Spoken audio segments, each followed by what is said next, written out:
আসসালামু আলাইকুম গাইস, আজকে নিয়ে আসলাম খুব সহজেই তৈরি করা যায় এমন একটা রেসিপি নিয়ে। আমি আজ তৈরি করেছি ভাতের চাল দিয়ে ডিমের বিরিয়ানি।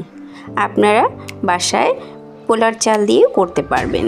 তো চলুন ভিডিওটি দেখা যাক। ফার্স্টে আমি ডিমগুলো সিদ্ধ করে রেখেছি। এখানে একটা পাতিলে আমি কিছুটা তেল গরম করে নিয়েছি।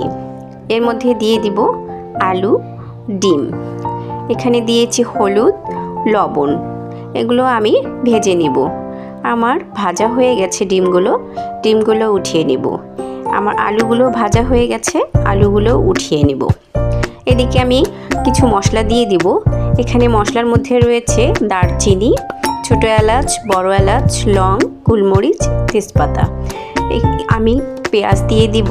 পেঁয়াজটা হালকা ভাজা হয়ে আসলে ওর মধ্যে দিয়ে দিব কাসুরি মেথি। এগুলো হালকা নেড়ে ছেড়ে যখন কালার চলে আসবে আমি এখানে মশলা দিয়ে দিব। মশলার মধ্যে রয়েছে লবণ, হলুদ, ভাজা জিরার গুঁড়া, ধনিয়ার গুঁড়া ও মরিচের গুঁড়া। এগুলো ভালোভাবে কষিয়ে মশলা থেকে যখন তেল ছেড়ে দিবে আমি চালটা দিয়ে দিব। চাল আমি ভালো করে মিশিয়ে নিয়েছি মশলার সঙ্গে। ভাজা হয়ে গেলে আমি পরিমাণ অনুযায়ী পানি দিয়ে দিব। ভাতের চালের পানিটা একটু বেশি লাগে, আপনারা বুঝে শুনে পানিটা দিয়ে দিবেন। এরপর দিয়ে দিব আমি টমেটো, ভেজে রাখা আলু, ডিম দিয়ে আমি ঢাকনা দিয়ে কিছুক্ষণের জন্য রান্না করে নেব। আমার রান্না করা হয়ে গিয়েছে প্রায়। এবার ঢাকনা খুলে আমি ওর মধ্যে কিছুটা কাঁচামরিচ, পেঁয়াজ বেরেস্তা, ঘি দিয়ে দিব।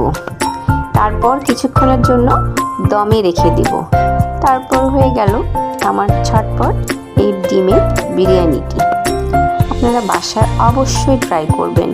খুব কম মশলায় এই রান্নাটি হয়ে যায়। বাসায় আপনারা ট্রাই করে দেখবেন, বাচ্চা থেকে বুড়ো সবাই পছন্দ করবে। ভালো লাগলে আপনারা অবশ্যই আমাকে কমেন্ট করে জানাবেন। আসসালামু আলাইকুম।